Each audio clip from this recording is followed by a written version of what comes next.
You know, now that fibromyalgia is becoming a commonly accepted diagnosis and acknowledged as a legitimate disorder, one of the things that you really should know about this condition is that it is not just a female disorder. Now, even though it's commonly associated with women, men actually experience it too. The large majority of those diagnosed with fibromyalgia are in fact women, but a lot of people believe that this may be due in part to men underreporting the symptoms. Men have been taught since childhood to walk it off. So men succumb to gender roles and try to ignore their discomfort.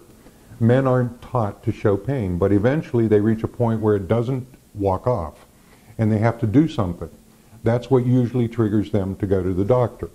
Now, recent research suggests that 1 in 8 fibromyalgia patients is actually male. However, it is difficult to know if this number is really accurate because the real number of male sufferers of the disorder are frequently not reporting this disorder at all. Because so often this disorder is thought of as a woman's illness. Many men suffering from fibromyalgia actually don't get diagnosed with the syndrome. As a result, a large number of male sufferers may go unreported.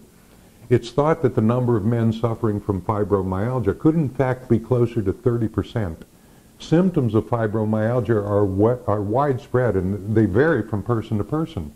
Some people who suffer with this condition are affected by widespread pain, while others find that persistent fatigue is actually the worst symptom. But the symptoms in men tend to be quite different when compared to the symptoms suffered by women. Most of the research now seems to suggest that men actually experience milder symptoms than women and also experience less tender points, less fatigue, morning stiffness, and IBS.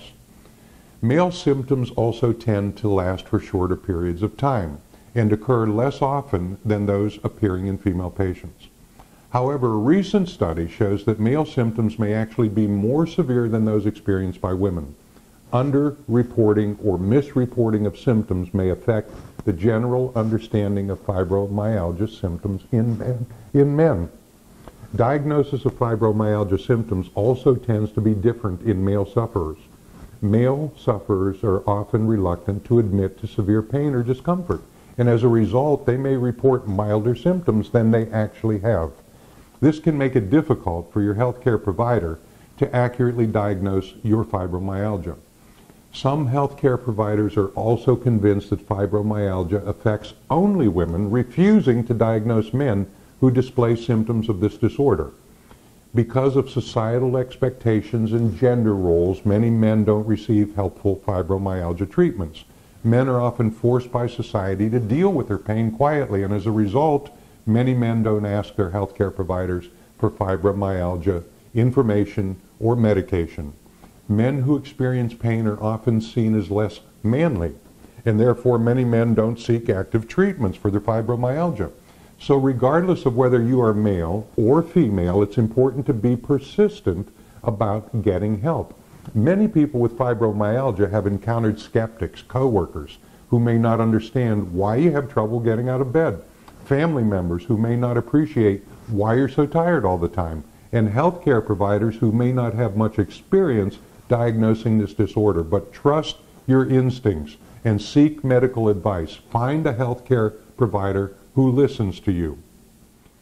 You know, over the years I've treated hundreds of fibromyalgia patients, and they've all asked me very similar questions about living with fibromyalgia.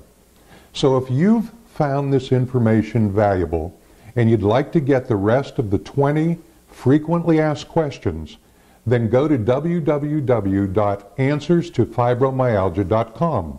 In addition to these videos, I'm going to send you my Fibromyalgia Roadmap, a visual guide to controlling the symptoms and minimizing the discomfort of this disease, including what you should be doing over the next 90 days.